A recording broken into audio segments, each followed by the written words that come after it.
话说武松在鸳鸯楼犯事之后，菜园子张青和母夜叉孙二娘给了他一套和尚的衣服。哥哥嫂嫂，就此别过。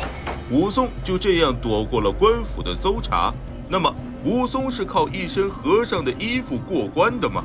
不，因为他有大宋官方证件度牒。度牒是出家人的身份证明，可在宋代，如果拥有度牒，不但可以当钱花，还可以享受免死特权。一听说哪里有度牒，会被抢购一空。按照大宋律法，有了这个度牒，你也可超脱俗世的法度。度牒为什么这么值钱？本期视频就给大家讲一讲有关度牒的故事。撒点秤给你拔刀呢！鲁提辖3拳打死镇关西，摊上了人命官司。这厮也真不耐打。但是在赵员外的安排下，提辖被送到五台山削发为僧。那么问题来了，做和尚就不受大宋法律制裁吗？后来赵员外一语道破玄机，原来赵员外高价买了一张度牒，这才使得鲁提辖免遭死罪。武松、鲁提辖都是小说里虚构的人物。接下来说一说苏轼的真人真事。一代文豪苏轼在杭州做官时，为了疏通西湖治理河道，他向朝廷上了一道奏折，杭州起度牒开西湖状。皇上知道后，直接给了苏轼100张度牒。苏轼转手一卖，工程所需的巨款就凑齐了，最后建成了保留至今的苏堤。一张度牒不过是出家人的一个身份证明文件，但是他却受到了人们的追捧，因为拿到度牒就可以享受官府的特权。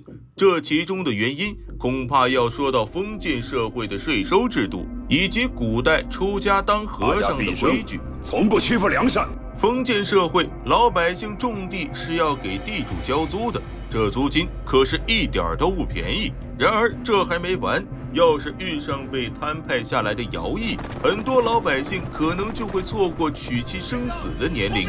所谓徭役，就是当官的强迫老百姓免费为他干的事，包括兵役、杂役、劳役。但是僧人道士不需要干这些事儿，因为他们已经遁入空门，不必遵循世俗社会的规章制度，所以官府会给他们特权，无需缴赋税，也不必服徭役。正是因此，古代寺庙之下往往登记了很多土地，这些土地既有香客信众赠予的，还有地主豪绅挂靠在寺庙名下的。换句话说，做个出家人不必躬身劳作，只要埋头念经就能衣食无忧。度牒是什么时候出现的呢？作为僧人的身份证明，度牒早在北魏时期就已出现。那时候僧尼要想出家，必须经过严格的考试，考试通过，朝廷才会给你发度牒。而这个度牒当时是免费发的，私自印刷是会受到惩罚的。在古代，识字的人非常少，能识字还能给他人讲解经文的人更是稀有人才，所以想当僧人没那么容易。隋唐时期，朝廷开始对度牒严加限制，为什么呢？你想啊，在农耕社会中，多一个出家人就意味着国家少了一个劳力，而一个劳力是需要承担赋税徭役的。一旦出家为僧，就不用干活了。长此以往，老百姓都去当僧人，这还得了？谁还为国家卖力？如果不加以限制，僧人多了，肯定会影响到社会经济，甚至国家的稳定。不过安史之乱之后，大唐江山风雨飘摇，江山都快没了，还管它影响好不好？当时的各地政府开始有偿发放度牒，充当军费。旧唐书记载，彭元郡的官府，也就是现在的甘肃一带，以军费不足为理由，向皇帝提出申请，要求公开出售度牒。最后皇帝居然同意了，结果军费很快就凑齐了。受这件事的启发，朝廷也开始公开售卖度牒。仅在太原一地，通过卖度牒，10天左右就凑齐了大量的军饷。安史之乱平定后，出现了藩镇割据局面，地方军阀势力通过大量发放度牒的方式来搜刮钱财，谋取暴利。徐州节度使王志兴在4州设置戒坛渡人出家，用大减价的方式批发度牒，人们成群结队地渡过淮河，只要每人2文钱就发放度牒，根本不用举行传戒仪式，严重破坏了度牒的市场，也破坏了出家的规矩。这种公开出售度牒的行为显然是解决燃眉之急的，因为度牒本身并没有产生经济价值，反而是一种逃避赋税徭役的手段。一旦政策发生变化，度牒将只是一张纸而已。然而，历代的统治者们都是聪明绝顶的人，他们不会允许这种事情发生。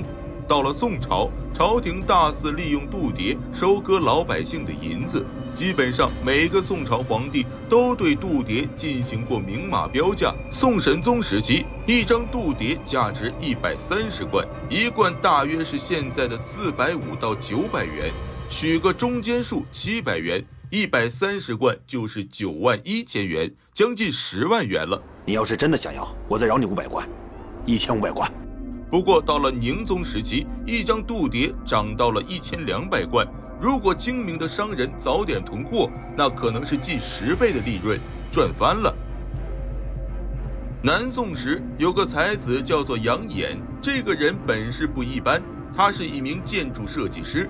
杨衍历经神宗、哲宗2朝，先后主持修建了开宝寺塔、黄河堤坝和金明池龙舟，这些都是大型民生工程，耗资庞大。皇帝一看工程干得不错，赏肯定是要赏的，不过赏真金白银，皇帝也舍不得，于是皇帝大手一挥，赏赐杨衍100张度牒。这下可把杨衍高兴坏了，他一转手，真金白银就到手了。如果按照现在的金融理论来说，杨衍稀释掉的是南宋整个国家的财富。度牒除了做赏金，南宋的皇帝又有了奇怪的点子。当时的军饷开支是朝廷的一大笔支出，用度牒做军饷，不用花真金白银，真的是爽歪歪。宋高宗赵构曾给过大将军张俊1万张度牒作为军饷，宋神宗也曾下发500张度牒作为修建军事要塞的工钱。士兵们拿到度牒，不仅可以卖钱，还可以做很多的事情。如果不愿意继续驻守边关，可以找机会溜走，然后入庙为僧。反正一入佛门，6根皆断，就算是皇帝也拿这个逃兵没有办法。后来，南宋抗金名将岳飞在军费不足的情况下，从朝廷拿到的军饷不是真金白银，而是度牒。大宋一方面严厉打击私度出家的僧人，另一方面又用法律的形式规定了度牒获得的途径，而度牒也因为大宋的律法而变得越来越值钱。上面所说的事都是朝廷利用度牒敛财，无论是哪个朝代，都少有真正考虑过佛教的正常发展。说起来，度牒是出家人的身份证明，但真正出家的人并不多，很多都是人为的炒作。而佛教界也因为这种空头度牒的出现，发展的并不好。这种情况到了明朝略有好转。朱元璋建明之初曾经提出过要废除度牒制度，因为买卖度牒其实就是利用金融工具割韭菜的。朱元璋下达了新的政策，要求所有度牒一律无偿发放，僧人出家必须恢复到最早的考试制度。到了成化年间，朱元璋颁布过的法律渐渐的不灵了。当时国库空虚，灾荒不断，战争不停的发生，各个地方官府都没银子了。这时候又有人打起了出售度牒以补急需的主意，情况很快就恢复如初了。皇帝诏曰：这种度牒制度，元明清3个朝代均是如此。由于这种制度弊病很大，直到清朝乾隆39年，由皇帝下诏明令废止度牒制度。从此以后，僧人出家只有戒牒，没有度牒一说。上面说了历史上度牒的兴盛与发展，那么在21世纪的今天，戒牒又该如何获得呢？根据新中国宗教事务条例规定，没有戒牒就不能成为合法的宗教人士，而僧人想要成为僧人，必须经过传戒才算真正的僧人。嵩山少林寺就是为数不多可以进行传戒法会的寺院。早在唐朝时期，少林寺在高僧义净法师的住持下重结戒坛，进行传戒。后来，义净法师还为此写下了一篇《少林寺戒坛明并序》，镌刻于碑。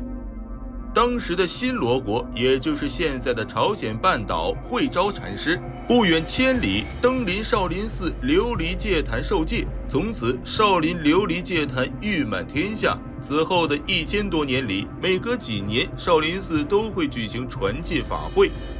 然而，直到大清康熙年间，在彼岸海宽方丈住持少林寺期间，举行了一次传戒法会。此后的300年里，少林寺再也没有举行过传戒法会。这种情况持续到2006年8月，少林寺重建了木质结构的戒坛，这才重启了3坛大戒法会。2007年5月24日，恰逢释迦牟尼诞辰，又是佛教重要节日浴佛节，少林寺这才举行了中断300多年的传戒法会。好了，本期的故事就到这里了，以后我们会继续分享与少林有关的故事，欢迎关注我们的频道，点亮小铃铛，才能第一时间收到我们的更新消息。